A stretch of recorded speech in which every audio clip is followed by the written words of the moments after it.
everyone. We're back again with Coach Chris Leinart this morning. Much happier note at this interview this morning because we've had a couple of wins the last couple of weeks and we're looking pretty good in terms of region standings. We're now 2-1. Give us some of your thoughts about where we're at and what's changed over the last couple of weeks. Well, obviously the opponents haven't been as difficult, and I say that, but Wade Hampton's honestly a pretty good football team. They're very good up front. They got some good skill guys. They played Greenwood and Marlin both down to the wire. Got a really, really good running back. And that was a tough, hard-fought win. And, it came down to about, I'd say, mid-fourth quarter, and we actually finally started wearing them down with our ground game. Corrado Ray, one of our backup running backs, playing in place of Troy Dendy, who had kind of gotten hurt earlier, the week before, rushed for over 200 yards and just had an outstanding game.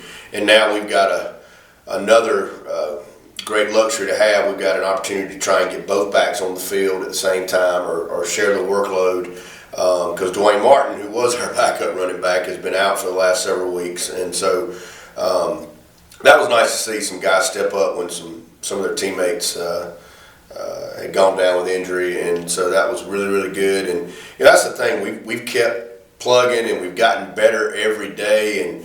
And I know I said this last time we were here, but you would never know that we'd only won a game prior to 2 weeks ago. I mean, our guys practice like they're undefeated. They literally do. It's almost comical in a sense because they just don't understand, what some people say and those type things, which is awesome to be around, right? And just that positive attitude.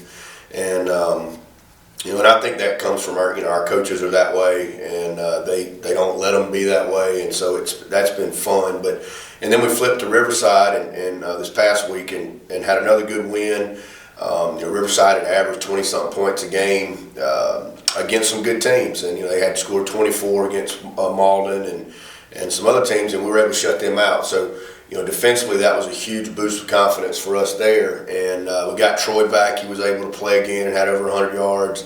Ryan Campbell, our quarterback's really, really playing a lot better. We've made some changes to how we adjusted our coaches and where they are on the field, and I think that's helped us as far as a communication standpoint. And that's what we do every weekend.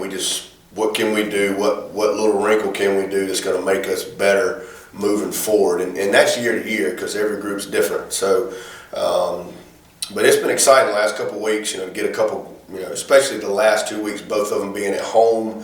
The crowds have been great, and that's awesome to see when you're 1-5 and people are still coming to the games.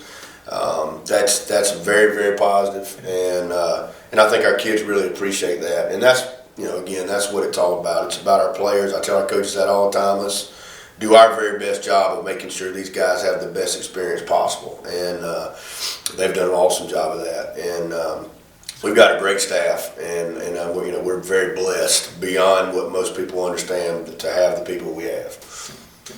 I do understand. Yeah, I know you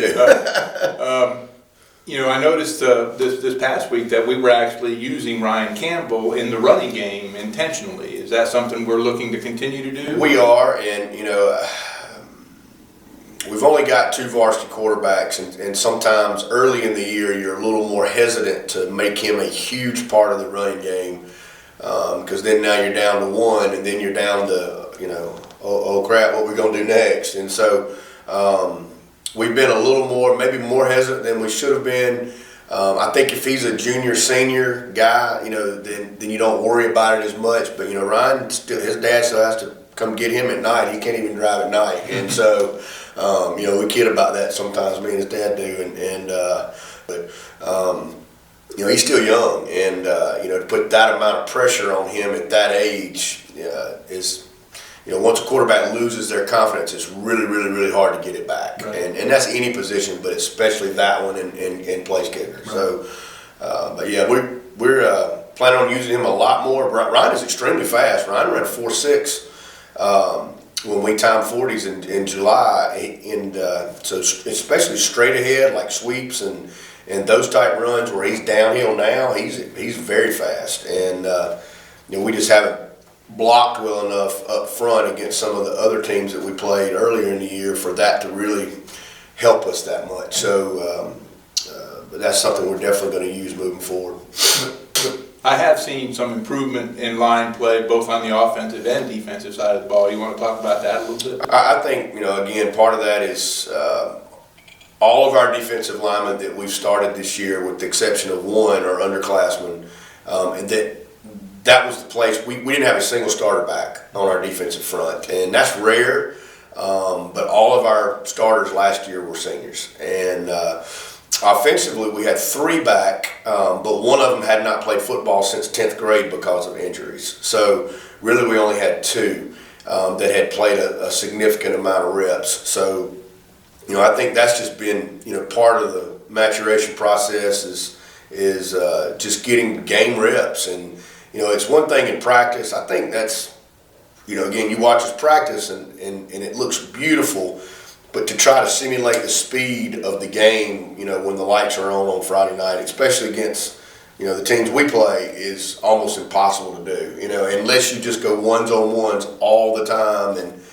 And we can't do that. We don't have the depth to do that. So I think that's been, again, a blessing to our coach. They've worked their tails off getting them in a position to keep getting better. And the character of those kids is probably the best of our team. And normally that's kind of the way it goes. The farther away from the ball you get, the sometimes a little more sketchy. But and that's not the case with us. But our line guys are awesome, and they take a lot of pride in trying to get better. Yeah, it looks like we're coming out of the gate a little bit more ready to play now too. There's no doubt about that, and they're not.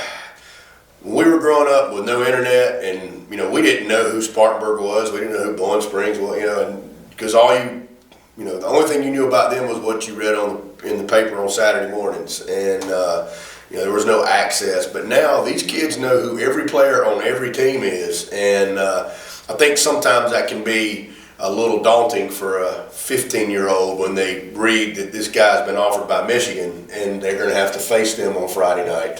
Whereas, back in the day, we didn't care. We just lined up and put our hand on the ground and played, and you didn't know that guy was that good. So I think sometimes we come into games with teams that, we worry way too much about the name on the front of their jersey than the name on the front of our jersey. And but when you're young, that's just natural, And I think the older they get and the more experience they get, they'll care less and less about that. And I think that's just part of being a kid. I do want to take a moment to remind everybody that this week's game against Malden will be on Thursday night at Malden. So because the students are not in school on Friday, we're playing that game on Thursday night this week. So it's like a Friday night for the students. That's awesome for us because that's extraordinarily difficult to manage because we're only got a half day on Thursday. So